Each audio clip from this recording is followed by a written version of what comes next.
The Denver Nuggets are a win away after winning in game 4. Me and Chris are going to break it all down, talk about what could come in game 5 and what's going on with Jimmy. We get into all that and more right after this. You are Locked On NBA, your daily NBA podcast. Part of the Locked On Podcast Network, your team every day. I'm HAize, and welcome to another episode of Locked On NBA. And today's episode is brought to you by Bird Dogs. Go to birddogs.com/LockedOnNBA. And when you enter the promo code LockedOnNBA, they'll throw in a free custom Bird Dogs Yeti-style tumbler with every order. That's Chris from Locked On Cavs. We're going to go ahead and break down this game and everything that happened. Overall, Chris, Nuggets win game 4. They're 1 win away. How you feeling? Look, I feel Denver has been in control of this series for most of it, and this felt like another extension of that, right? Even in the moments where you think, is Miami going to come back? Are we going to see them make the comebacks we've seen them make this whole playoff run? And Jokic is out with 5 fouls. Miami can't push there. Murray does his stuff. They get Bruce Brown buckets. They get Aaron Gordon buckets in this game. Denver has just felt better. And this is the first time the Heat's kind of, we're going to lurk, we're going to be around, we're going to be annoying, we're going to muck up the game, and then we're going to pounce when we can. This is the first time a team has not seemingly been overwhelmed by that. Denver's been the best team, I think, the whole playoffs. They've been the much better team in this series. Yeah, Denver's been, like you said, much better team, much more of a team effort overall. Like you said, even with Jokic on the bench with foul trouble, you like the way that the players stood up, both offensively and defensively. And this is a team that it really can come from any direction at any time. I just don't know if Miami is equipped to deal with. I get the way that Miami's grounded out these wins all playoffs, and it's commendable. But all the grind in the world only gets you so far when you're facing a team that's just this thorough in the Denver Nuggets. Yeah, and look, they're not getting enough from some of the role guys. Like the Caleb Martin stuff has not extended to this series in the way it did against Boston. You got 13 from Lowry, but that's probably not enough. You got 3-pointers from Kevin Love, and that just feels like it's a drop in the bucket of what they're trying to overcome here. This series has felt like the first time I feel like Miami has really missed Tyler Hero, and I just can't imagine we're gonna see him now, because what's the point of bringing him back down 3-1? He might feel differently about that. I just can't imagine the team is going to be like, this is worth the risk to bring him back now. But they could use just the shot creation, the dribbling, the 3-point ability. They could have used that just to kind of overcome some of the things that just aren't working for them. But even then, I don't think that would have been enough. But at least things maybe could have felt a little bit different from it. They had more of a puncher's chance if they at least had someone like Hero in there to do what he does, which is just get buckets and diversify kind of what the looks they can throw at Denver's defense. Yeah, I mean that's the part. And not having Tyler Hero in the series is just definitely evident in this one, especially in one that Jimmy hasn't quite been able to go like he did in the previous series. But I think overall, I think when I look at these games, it's really Miami just. They'll have an answer for maybe somebody, but they don't have an answer for all the weapons on this Denver Nuggets team. And just everybody, Jokic's whole supporting staff has just been so much more consistent this playoff run than the last couple of years as well. What do you feel about that one? Well, I think they've been healthy is the thing. It's like Murray and MPJ, who has not been particularly good at these finals, but wasn't around. Those are two very big pieces. And they swap out Monty Morris, they swap out their bench pieces, and they bring in Bruce Brown in free agency, and they get KCP in the trade. Even like KCP, has not kind of hit the highs we've maybe seen him hit before in this series. Only 7 points in this game, but he's playing defense. He did hit 2 threes. And Bruce Brown drops 21 off the bench. He's dribbling around in ISO on the perimeter, taking pull-up threes. That's crazy. It's crazy, and it's like this is a guy that when we came to understand what he was in Brooklyn, it was this very niche, cutting wing because he couldn't shoot. And now he's out, doing this. It is because they're not really that deep. Gordon played 42 minutes. Jokic played 37. Would have played more if not for foul trouble. Murray played 43. KCP played 36. Brown played 30. You got Christian Brown played 15, and Jeff Green played 16. They're not the deepest team, but all of these guys are actually are being additive. Even MPJ, at least in this game, I felt was a little bit more involved, but all of these guys have been additive, and they're doing the classic title winning thing where it's like you get the just a sprinkle of enough role player games throughout a series. Like you had the Christian Brown game, the game before. Maybe this is the Bruce Brown game. Are we seeing, is Mike Malone just out coaching Eric Spoelstra? Or do you think it's come down to a talent thing? Which one do you give it more for? Because I'd say that I have Eric Spoelstra as one of the best X's and O's coach in basketball, and just seems like he can't find an answer outside of game 2 in this series. I think it's a talent thing. I think Spo's the best coach in the league. Yeah. For me. Like if I were to pick a coach today to run like a franchise, I would be picking Spo and give him whatever amount of money he wants. But let me ask you this kind of as a follow-up to that. Is Mike Malone, they pointed this on the broadcast, they've brought this up a lot, has been with Denver for 8 years. Mm-hmm. That's the 4th longest tenure. It'd be what? Pop's ahead of him, Spo's ahead of him, and there's I'm forgetting someone who else has been there longer. But he has like had a length of a run as a coach that is not typically common all the time anymore. We don't get guys that get this long to kind of go through the ups and downs. Like you could have seen, I think another team would have like fired him like last year, even if you could have just been like injuries.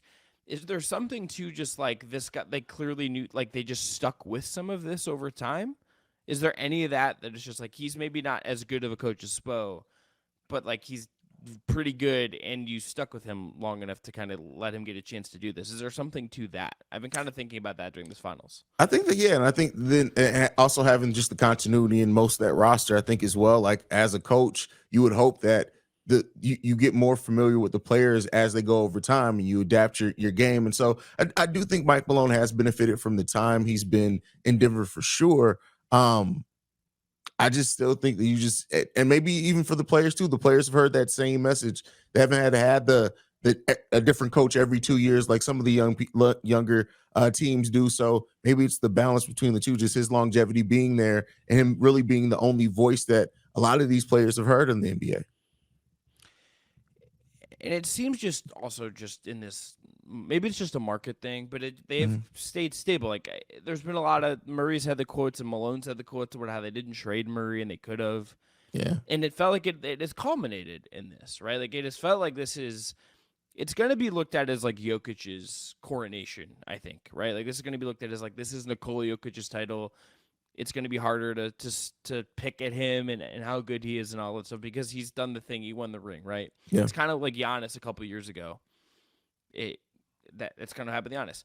But it also, I think, for the rest of this core, the rest of this coaching staff, the front office that has stayed. So I know Tim Conley went to Minnesota and gave up all the picks for Rudy Gobert for some reason. But good for David Locke, bad for but they have stuck with this. Like they tinkered. They made the right moves to get like a more championship roster, but they've tinkered in the ways that have really set them up for success. I feel like it, but it's also the same core of guys. The structure, it's Malone, it's Jokic, it's Murray, and everything else has just kind of been built around that. They gave that time to breathe. Yeah, that says something when you set, your groundwork and then your pillars on how you build the rest of it out. And so, I mean, the Denver Nuggets are a thoroughly red team. Here's what I'm going to ask you just before we kind of end this segment here. How big of a fail would this be if Denver somehow does not win this series? Historic. I mean, it's only happened one other time. A team has only blown a 3-win lead one other time. That obviously was the Golden State Warriors in 2016, a series that I, had a lot of fun watching and processing. But I would give that. I mean, I give this like under a 1% chance. Like, it's fair. I think this is I think this might be over Monday. We might be just in full in Wemby mode Tuesday morning.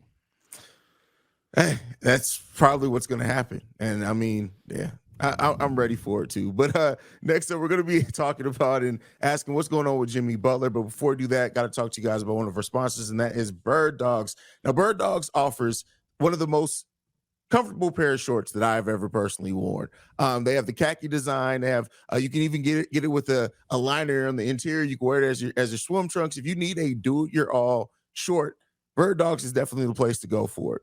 And so go to birddogs.com/LockedOnNBA, enter promo code LockedOnNBA for a free Yeti style tumbler with your order. That's birddogs.com/LockedOnNBA Locked On NBA for a free Yeti-style tumbler. You won't want to take your bird dogs off. We promise you.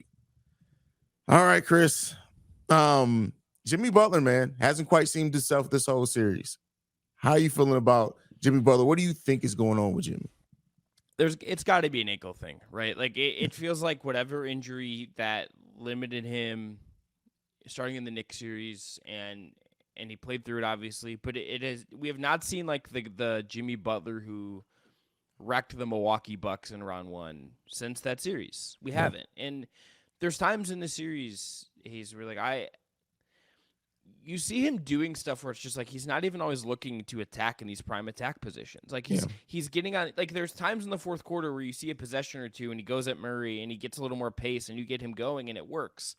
But the other times you're seeing him like get into the lane where he otherwise maybe would have controlled his dribble and try to get the up fake and get the guy up, and then he draws the foul, or he's at least like he's at least a little more patient. He's looking to pass the ball, and he's done this the entire series.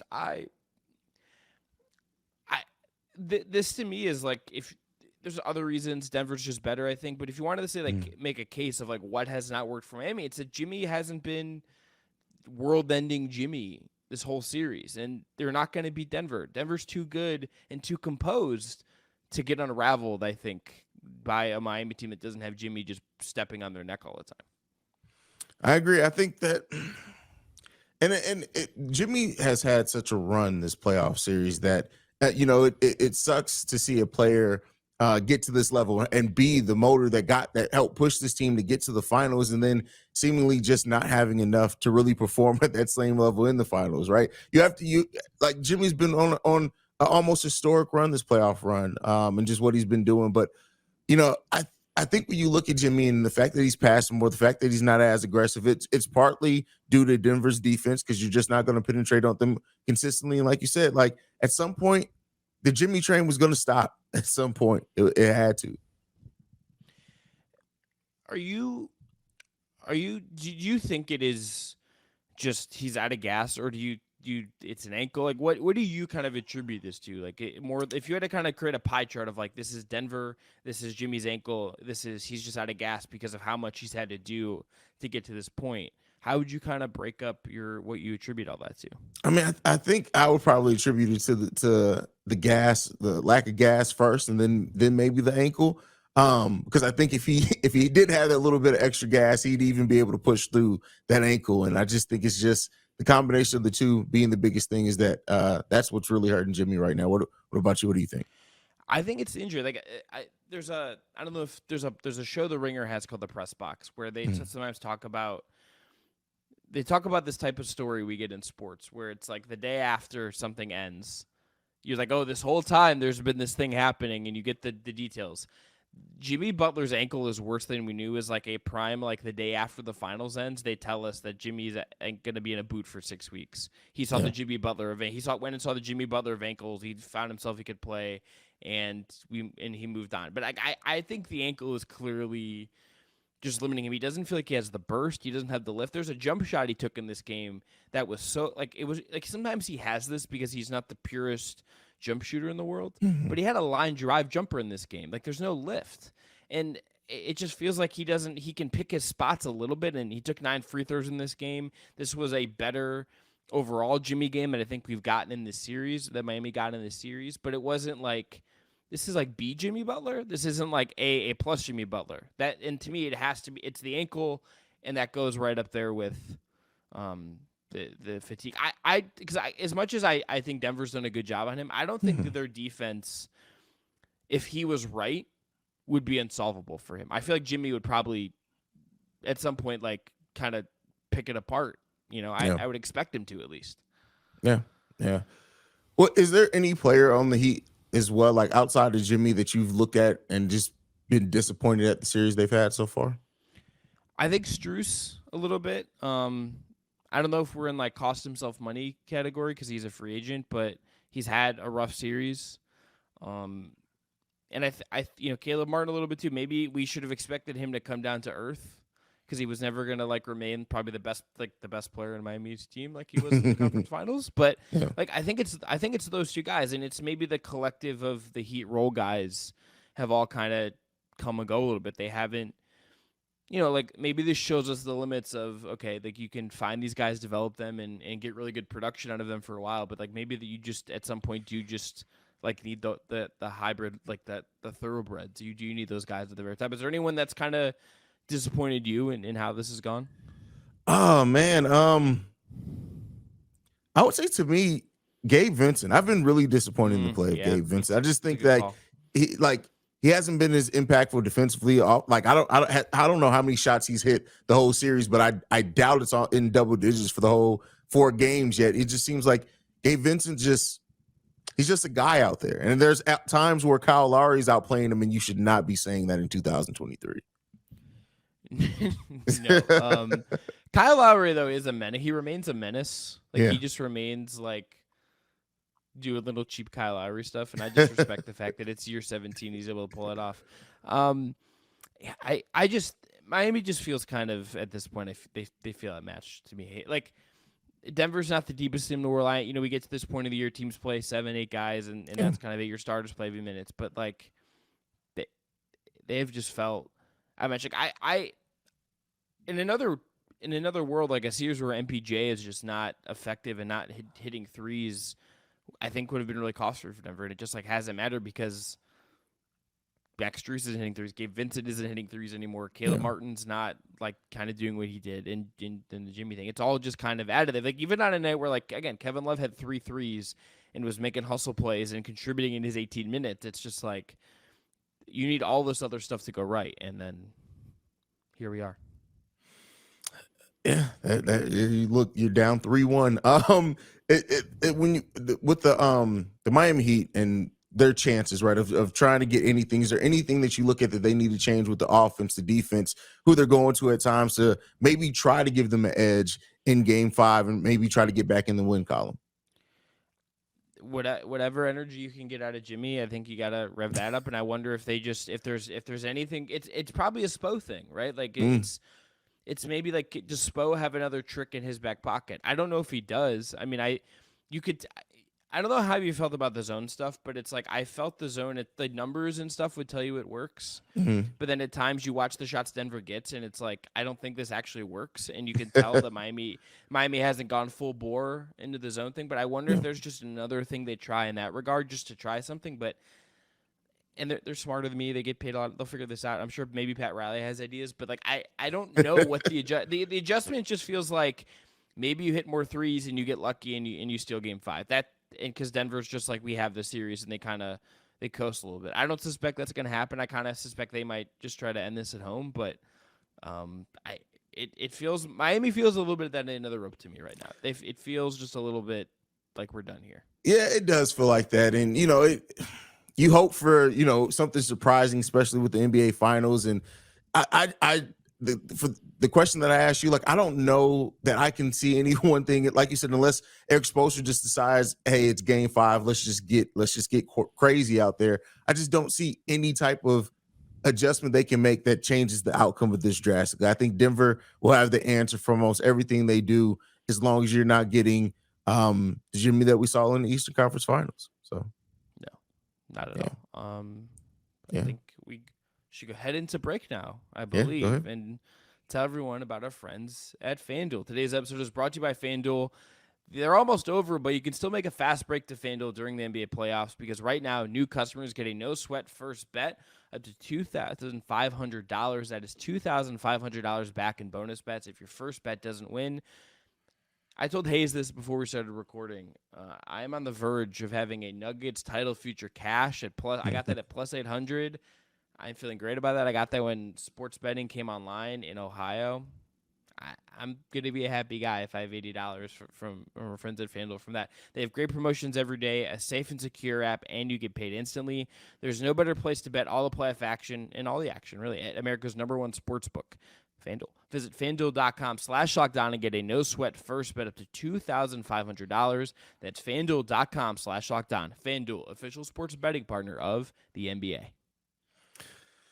All right, so the biggest question left is I think we've kind of answered over the course of this is do the Nuggets close it out in game 5? And I think we are both in line that, yeah, it's time. We can start planning our draft parties and things like that, kind of focus on those things coming up, because I don't see any way that it's not a Nuggets win in game 5. I just don't see it. No, I think Denver closes this out, and I think where this took me in the fourth quarter when I was just saying, like, okay, we're going to get the Denver win here, is who takes, like, the Jokic crown of, like, the star that maybe, like, needs the title. That's, like, where my brain went. That's not the most, like, fair place to go to the Miami Heat. I understand that. Maybe Jimmy's the answer. It's just, like, he's made the finals twice now, hasn't won a title. But my brain started to wander there, just wondering, like, who's the next guy that kind of needs one of these to kind of, so we can just stop, like, picking at them needlessly all the time. Jokic has been that guy, I think, lately, because they're going to win this. They're going to win at home.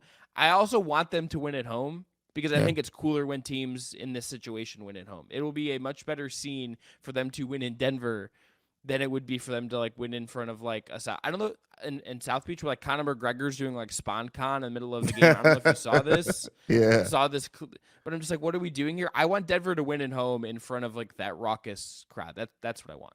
That would be amazing. And, you know, like, it's better when the home teams win it for sure. To answer your other question on what player does it move to the next one that, like, needs to get over the hump, does it go to Luka? And I know Luka's not been as decorated, but I think it goes. Wow. Shout out to Nick, but I think it goes to Luka. He didn't even pop into my mind just because I feel like he's still young, and, like, that whole organization's just, that's tough over there. Is it Embiid? Embiid's a fair one. Embiid's definitely a fair one, especially him winning an MVP and see what they do with that roster there. But I think Embiid's fair to be up next after that. I could see Embiid. I could see Tatum. I could see Booker, but, like, Booker, he's still kind of younger. I kind of have him at Luka's, like, a little bit younger, but I think those guys could both be fair with where they're getting. Yeah, it's funny. I kind of, like, skip over Harden just because I just, like, where is he at right now? Like, is he going to Houston? Like, if you go to Houston, I don't think you're contending for championships or care about that. It feels like it would be Luka's a good answer. Luka's a really good answer for that question, because I guess Dame might be the other one. It could go to Dame, but then at the same time, like, we don't know what they're doing either. They could blow it up or trade him at the draft. Who knows? But yeah, and dude, just.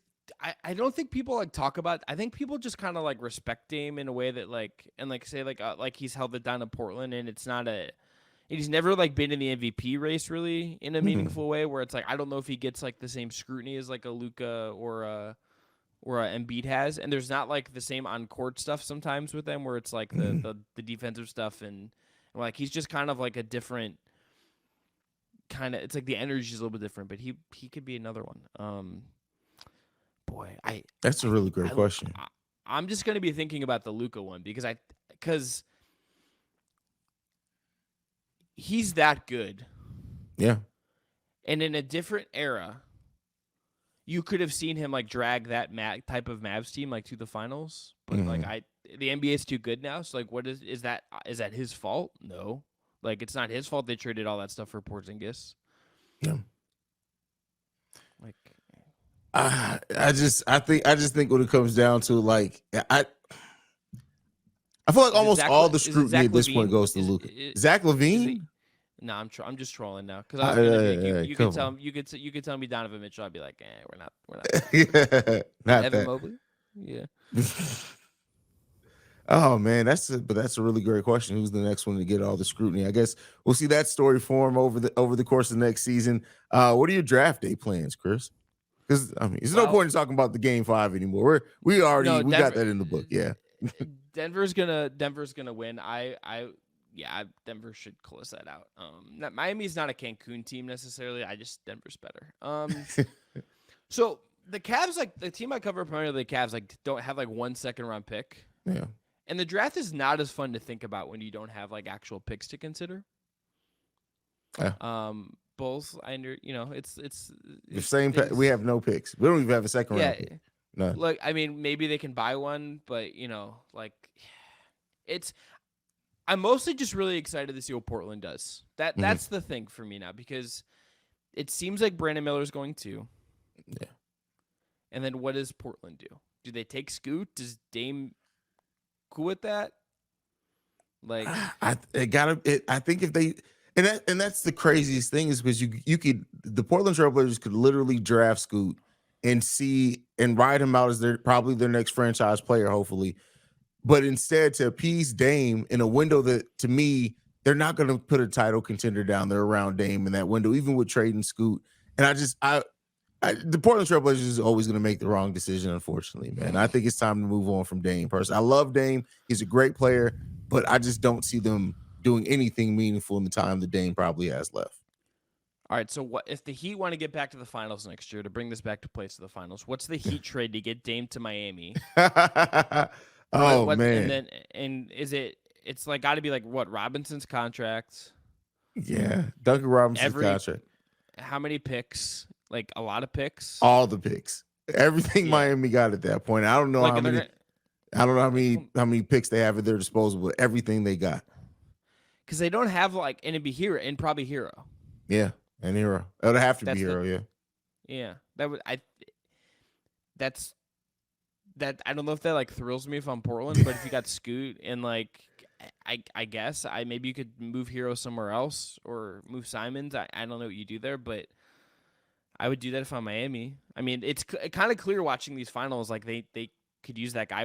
Pat Riley like should probably just like blow up Joe Cronin's phone like immensely on draft night. Just be like, hey, you guys can get Scoot. Like, you know, Dame said that he wants to, he's friends with Bam. Yeah. You want Tyler Hero and bunch of picks in the 20s? Miami, yeah. Do you think the same Miami Heat? How much of this Miami Heat roster do you think is going to be still here? Season starts next year. Then we'll close it out. Bam and Jimmy are locks. Mm-hmm. Caleb Martin got to be a lock. He's under contract. I don't think Strus will be back just because I think someone's gonna like throw a little more money at him, but maybe I'm wrong. I feel like you could see a pretty significant turnover besides Jimmy, besides Bam. Maybe I don't know how you trade Duncan Robinson, really. Like Jovic and Yurtsev and those guys would be there. But I think of the core, you could see like, so their starting five in this game was Strus, Vincent, Love, Butler, Bam. Only 2/5 of that feel like locks to be back, right? Yeah, I would agree with that. I think there's going to be a nice overhaul on that roster. And Pat's going to Dame, Chris Paul, maybe, who knows? If they revitalize Chris Paul and not getting hurt, then like I will just, that Heat culture is undefeated. If he doesn't get hurt anymore playing for Miami, then they should get a title for that. If I'm being honest. For that alone, that's crazy. Pat gets another ring if he gets Chris Paul. Hey, maybe Pat Riley is indeed a vampire, and that's how they're healing people down there in Miami. So you just never know. But anything left, Chris? No, man. I mean, I don't think Cody Zeller is going to be back next year. So I think they're in Miami. They're in a nice city. Jimmy can go hang out with Neymar and watch Lionel Messi, and Nikola Jokic can go back and take. I do hope we get. I won't be recording with you on Locked On NBA, so I'm just gonna say this now while I can. I really hope the Larry O'Brien Trophy gets to go back to Serbia with Nikola Jokic, and we get to see it with the ponies. Like, we need it. That's funny. We need it. We need it. Like, I mean, we need it. I need it. I personally need it. I should. I think I didn't think I realized I needed it before now, but I would agree with you on that one too. So there you go. You converted me. There we go. It's all about Jokic. It's all he cares about anyway, so that's fine. But thank you guys for tuning in, man. You guys make sure you go and check out Chris on Locked On Cavs. You can check me out on Locked On Bulls. And Locked On NBA is free and available Monday through Friday on YouTube, your favorite podcasting app of choice, and Audacity. So make sure you guys stay tuned in with us over the course of even the offseason, even when this series does end on Monday. We'll see you guys on Monday, y'all. Peace.